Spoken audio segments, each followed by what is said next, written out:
be here. I'm so excited to be in Newcastle. I feel a bit nervous saying this after some of the chat tonight, but I am from London. But I'm really excited to not be in London today.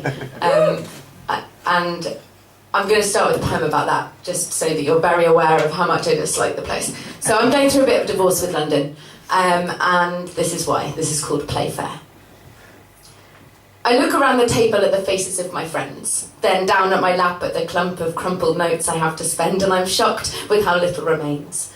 But I don't complain. I knuckle down and get on with the game and try not to be outsmarted, because in these troubled times, Monopoly is not for the faint-hearted. Like most people I care to associate myself with, I take Monopoly very seriously, and if you're playing with me, then you really should be aware of this. I mean, what's the point in playing if you don't completely invest? If you want to rest, by all means go to bed or play something that involves less stress, like Scrabble or Cluedo or chess. But if you're going to play Monopoly, for the love of God, play properly. Firstly, the banker has the final say. It's usually me anyway, unless someone else thinks they can do it, but it's hard to run the bank as well as play, so I'd leave that to me if that's okay.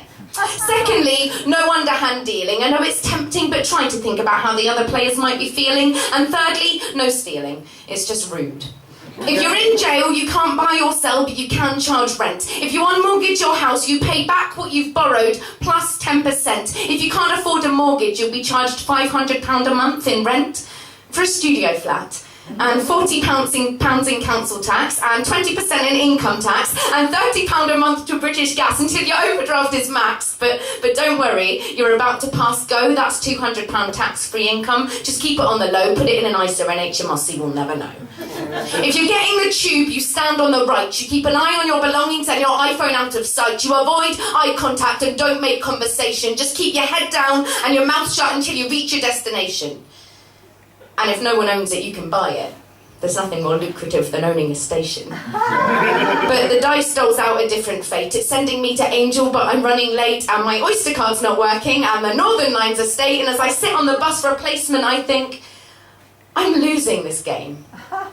My friends are buying property because they're earning more than me, and I have a tenner, a chance card, and Old Kent Road to my name, but I don't complain. I knuckle down and get on with the game. See, I'm a stickler for the rules. They keep the playing field even, and even the most seasoned of players know that there are rules for a reason. So next time you try and jump the queue, remember I've been playing this game a lot longer than you. I've paid my due.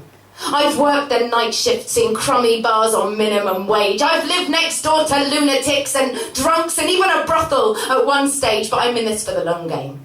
I won't undertake you on the motorway, I stick to my lane. I won't brush past you on Oxford Street. If an old man gets on the bus, I will give up my seat. I pay what I owe, no matter how little I earn, and I try and be honest and not lie too much on my tax return. See, I start at the bottom and I work my way up. I live by the rules, I don't just make them up. So, although you may own hotels on Park Lane and Mayfair and are charging rent on more than your fair share of the squares, I don't care. Because although I may not be winning yet, although we've been playing for hours and I still don't own a set, although I've lived in London for 5 long years and spent 4 of them in debt, I have no regrets. I'm getting there. And I know that whatever happens, whatever the outcome, at least I'm playing fair. Yeah!